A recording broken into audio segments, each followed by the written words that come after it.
You only need to look at Te Whataskloof Dam to realise how serious Cape Town's water crisis is. After 3 years of record drought, the city's biggest reservoir has become a desert.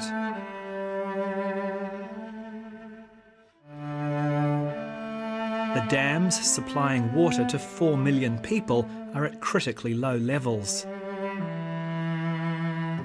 This year, Cape Town's been on the verge of becoming the first major city to run out of water. But, incredibly, it's managed to more than halve the amount of water it uses. I wanted to find out how.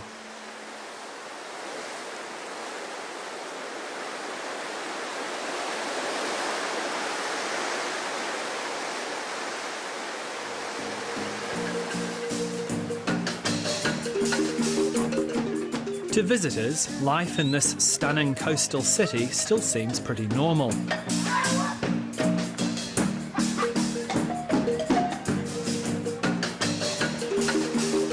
But for those who call Cape Town home, things may never be the same.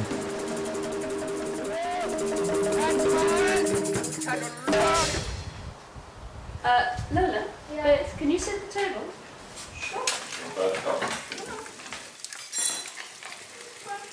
Severe water restrictions were introduced in February, and Ruth Hall's family of 4 now lives on a fraction of the water consumed by a single Australian. Some people are saying that because the dams are so low, we're getting sediment and it's actually unhealthy to drink the water, but we don't believe it. We just carry on drinking the water, but, you know, we just ration everybody a couple of litres per person per day. They're not allowed to use more than 50 litres a day. The average Australian consumes over 300.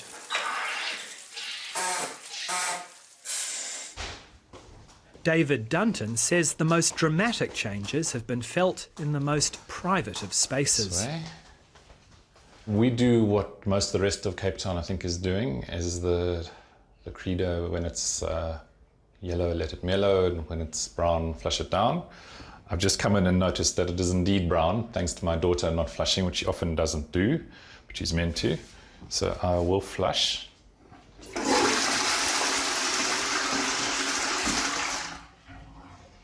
And you can hear that the toilet isn't filling up. That's because we have this elaborate system down here of buckets of varying agedness of bath water that go into the loo. So I will fill it up. This is the one that's next off the rank. This is another part of our water saving strategies. We've taken off there's a U-bend down here. We unscrewed it, very simple, and then we just put a bucket under there. And every time you brush your teeth or wash your hands, it goes into there. And it's actually surprising how much water you use like that. And that fills up pretty quickly. Okay, we're going to the shower now. Wow. We've got another big system of buckets and watering cans and all sorts of things here. I can do you a quick visual demonstration. When I shower, I stand in here, comes down and into there, and again, that's used as water for our toilet. We try not to use any water once other than drinking water. Do you know how much water you are actually consuming here? Last month we checked and it was 41 litres per person per day. So we're underneath the 50. So does that make you feel like you could take some longer showers and fill the bath up a bit higher? No, I think we should try and make it less than 41 next month.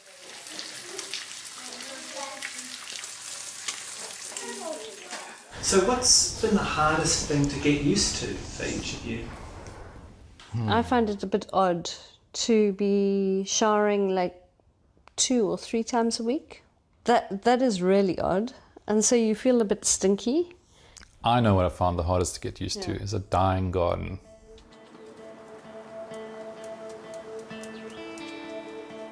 Many Australians are used to being told they can't water their lawn or wash their car, but we're yet to face the prospect of completely dry taps.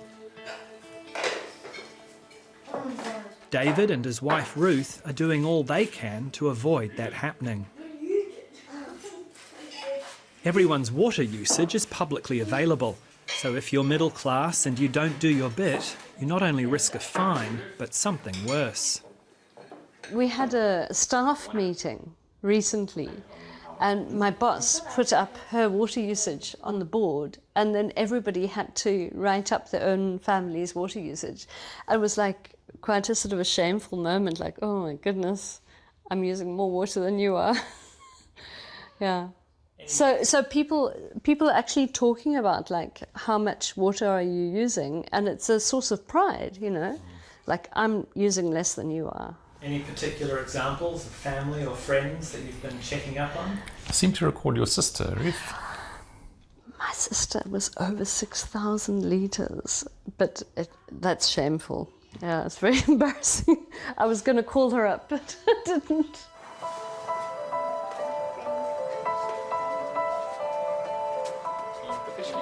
I think that what's happened over the last 12 months is that our attitude to water has changed irrevocably. We've actually learned that getting water and being able to turn on a tap and the water is there, that's a privilege, you know. I don't think that we can always rely on the idea that government is going to give us water.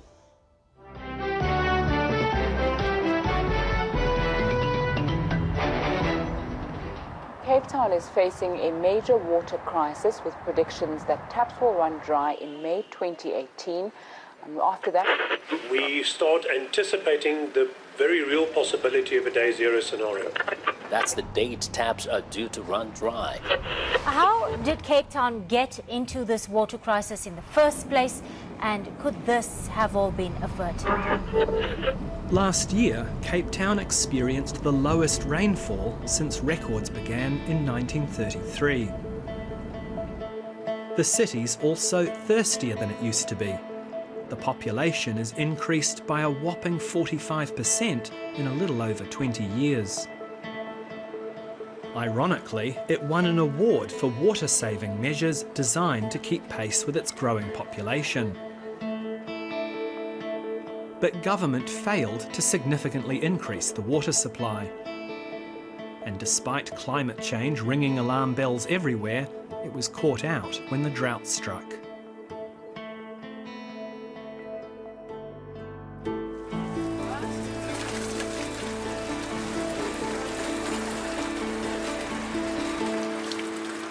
To top up their daily water allowance, some Cape Townians come to natural springs like this. If day zero ever happens, the water supply to households will be shut off, and lining up at water stations will be the only way to get water. The daily ration will be reduced to a meagre 25 litres. There was no water the whole day yesterday, and then we find out that there's a place that we can come to fetch water. So you didn't even have water out of your taps yesterday? Yesterday, the whole day, we didn't have water in our taps. Was that the first time that had happened? No, it's not the first time. It's been happening for many times. Drastically reduced mains water pressure has already left many households without water. It sounds like day zero has already happened at your house. Day zero is already happening. We are not waiting for day zero. Day zero is already happening. We went a lot of places to look for water. We even went to the beach to fetch some water for the toilet. Some salt water from the beach? Salt water from the beach just to use for the toilet. So that was not nice. We're looking for water everywhere.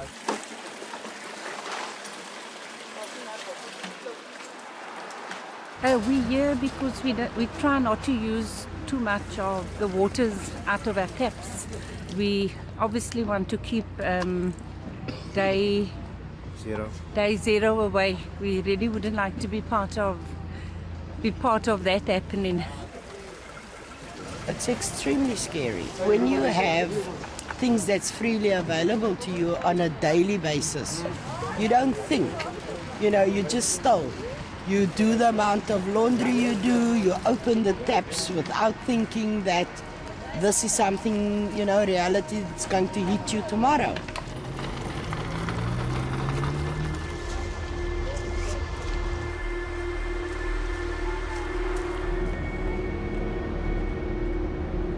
I'm Ian Nielsen, the Deputy Mayor. We're here to talk about the water situation in Cape Town. We believe there's still a way to go in terms of us getting our consumption down further. Despite careful planning, the city's leaders also fear day zero, especially the looming spectre of panic and even violence. Well, I think it would very obviously be a very, very severe situation. We understand there are risks of social unrest in those circumstances, of disputes over access to water, over people finding the time to be able to collect that water. We have to keep at it. We cannot relax at this point. Inevitably, there's been a political stoush over the crisis, with national and city governments blaming one another for failing to build more infrastructure. We have to diversify this water supply system. There has to be groundwater, there has to be water reuse, there has to be desalination. There's been an expensive last-minute scramble to create more water sources, including the construction of desalination plants. Do you have any regrets about the way things have been handled? I think we could have started sooner, but that's easy in retrospect, very easy. A crisis can bring out the best and worst in people. On the whole, the city has rallied behind the campaign to save water in all kinds of inspiring ways. Save the water, shower shorter, can't do it. Local musicians have even recorded a 2-minute song to play in the shower. Taps off when the music stops. Need to slow down. But there are always those who flout the restrictions. This man is committing daylight robbery. A river like this in the middle of the city wouldn't exist if people were allowed to take the water.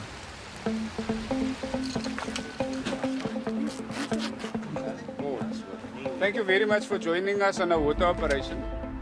That's why it's been necessary for the city to get tough. The water enforcement issue, the restriction is a very emotional issue for many of the public. So just be sensitive in how you deal with people.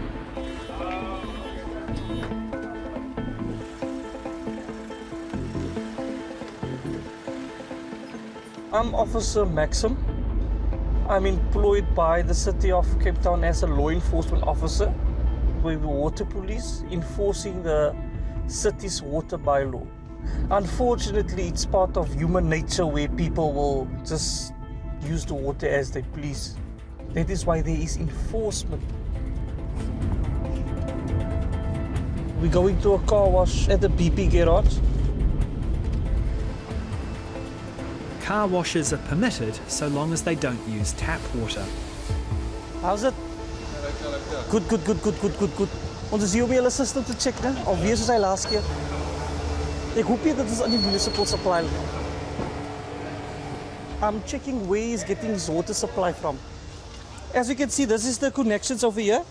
This pipe is the municipal supply pipe. But as you can see, it's they closed it off, so they're not operating here. But we have to investigate where are they getting the water source from. If we come this way, you can see his tanks. So they're using this water, they're using the storage tanks to store the water.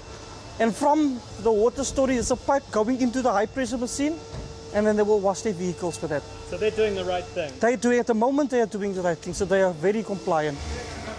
This car wash is using bore water now, but the first time Officer Maxim visited, he slapped them with a $300 fine. When you first started coming around and fining people, were they resistant? They were very resistant. They are swearing at you, they are bad mouthing you, they are calling you all these names and etc. They didn't understand the seriousness of the drought, because they will say things like, I'm paying for my water. Who are you to come give me a fine for the water I pay for?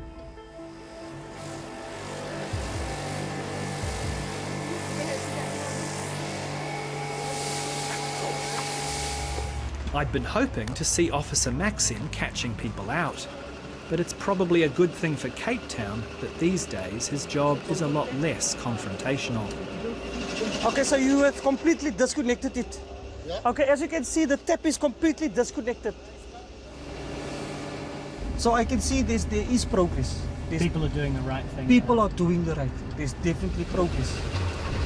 Your job is basically to try and save the city then? Yes, exactly. So we superheroes. Water superheroes. Water of Cape superheroes, Town. yeah, that's right. That makes you feel good, yeah? Yes, very good.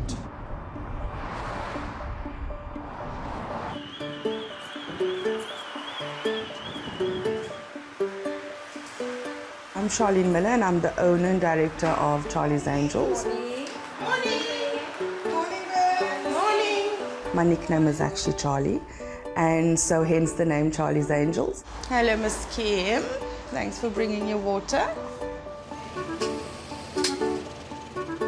Perhaps the real water heroes are the people who aren't just following the rules, they're going above and beyond in their efforts to save water. So I'm just going to grab your water and we'll put it by the storage. Let's come through.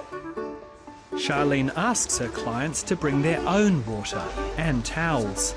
Ladies, how are you this morning? Very well, thank you.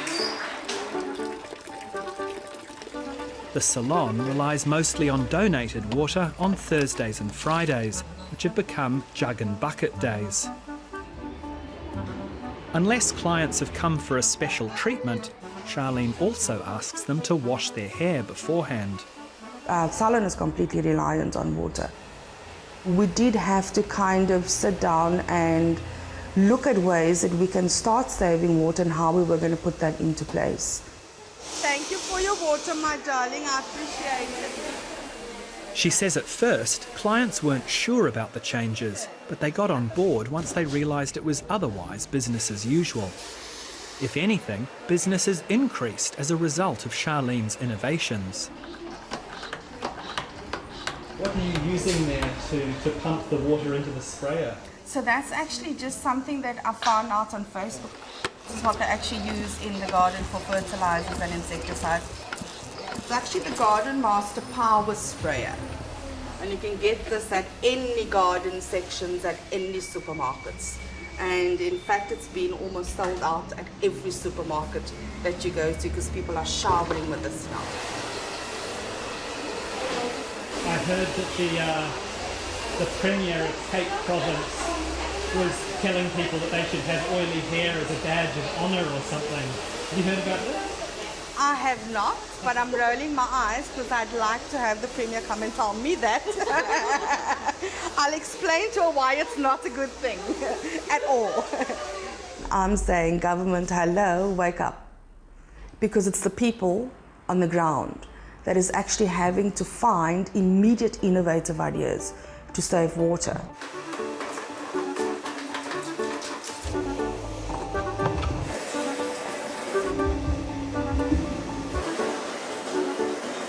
It looks like a lot of extra work. Oh, it's tiring, eh? All visiting outside? No one's forcing Charlene to make these changes. The water restrictions don't actually apply to businesses like this. But there's more at stake for her in this crisis than for most people. If day zero hits, our business would close. There's just no way that we would be able to operate at all. You must always ask. I don't even want to think about it because we won't be able to feed our families, educate our families. We will not be able to pay the bills. And so the negative impact on that will just ripples into something else that I don't even really want to think about, but it's a huge possibility.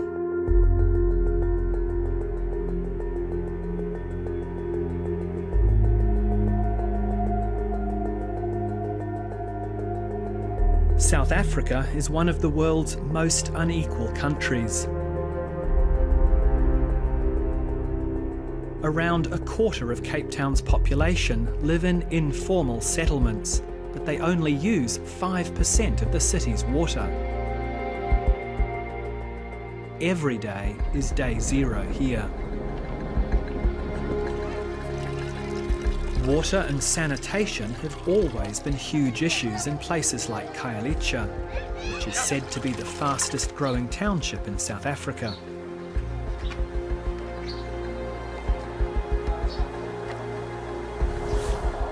Middle-class families might complain about short showers and dying gardens, but people here have to queue for taps and toilets that don't always work.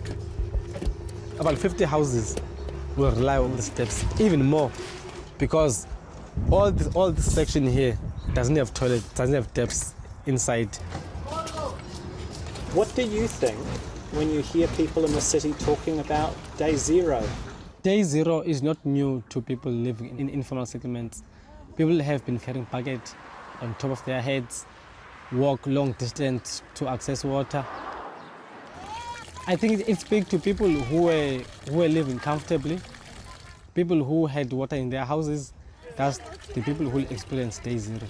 Because if you are used to fetch water, Day Zero won't make any difference. Because on Day Zero, you'll fetch water from the same tap if it's not cut off.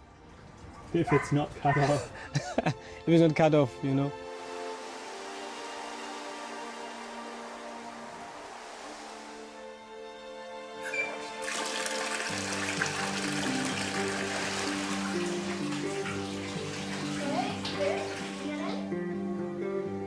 I think that Day Zero is coming, and I think that as middle-class people we are going to have to think about life in a way that poor people have been living for a long time, which is you have to go with your bucket and you need to go to the communal tap and you need to get your water and so on, and this is how we're going to live.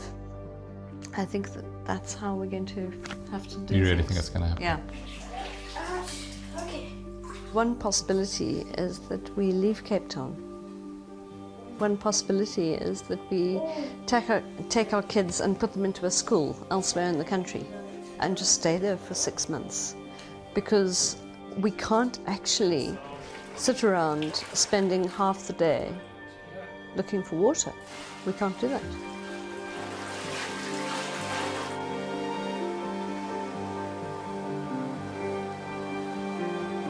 I think Cape Town is like the wake-up call for the world. The rest of the world should wake up and say, okay, this is how it's going to be, which is not just there's not enough water, but rainfall is going to be erratic. It's going to come at the wrong time. It's not going to, you know, it's not going to water your right crops and so on. So we're in trouble. Everyone's in trouble, and I think Cape Town is a wake-up call for the whole world. We're going to be Mad Max 1 and you guys are going to be the sequels.